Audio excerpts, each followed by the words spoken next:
تو پیغمبر مصطفیٰ نے فرمایا لوگوں بھیجنے والا تو رب ہے، لانے والا فرشتوں میں اعلیٰ، جس مہینے میں آیا وہ مہینوں میں اعلیٰ، جس رات میں آیا وہ راتوں میں اعلیٰ، جس پیغمبر پر آیا وہ تمام پیغمبروں میں اعلیٰ۔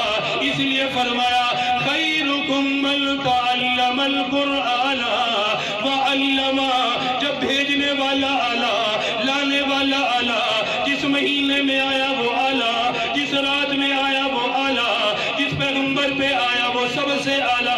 فرمایا لوگوں خیرکم من تعلم القرآن وعلم، فرمایا قرآن سیکھنے والا، قرآن سکھانے والا، قرآن پڑھنے والا، قرآن پڑھانے والا، فرمایا وہ بھی سب سے اعلیٰ بن گیا۔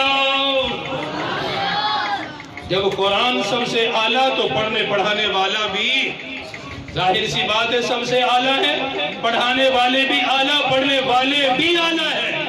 اور کتنے اعلیٰ، میرے پیغمبر نے فرمایا من سلک طریقا یلتمس بہ علما، جو علم کے راستے پہ چل پڑا، جسے اللہ نے علم کے لیے قبول کر لیا، اس کے لیے جنت کا راستہ آسان کر دیا۔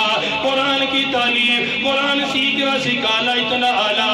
فرمایا میری امت والوں، جو قرآن سیکھنے کے لیے گھر سے نکلا، تعلیم کے لیے گھر سے نکلا، اسے معمولی نہ سمجھنا، اسے کمتر نہ سمجھنا، یہ اتنا اعلیٰ ہے۔ یہ جب گھر سے نکلا، اس کے قدموں میں فرشتوں نے اپنے پروں کو بچھا دیا ہے۔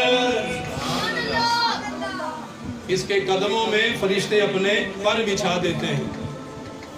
اس لیے قرآن پاک کی نسبت بڑی اعلیٰ نسبت ہے۔ مقدروں والے ہیں یہ تمام حفاظ، پڑھنے پڑھانے والے، جن کو اللہ سبحانہ و تعالیٰ نے قرآن پڑھنے پڑھانے کے لیے قبول فرمایا ہے۔ اللہ سبحانہ و تعالیٰ ان کی تعلیم کو قبول فرمائے، پڑھنے والوں کے پڑھنے کو قبول فرمائے، ان کے ساتھ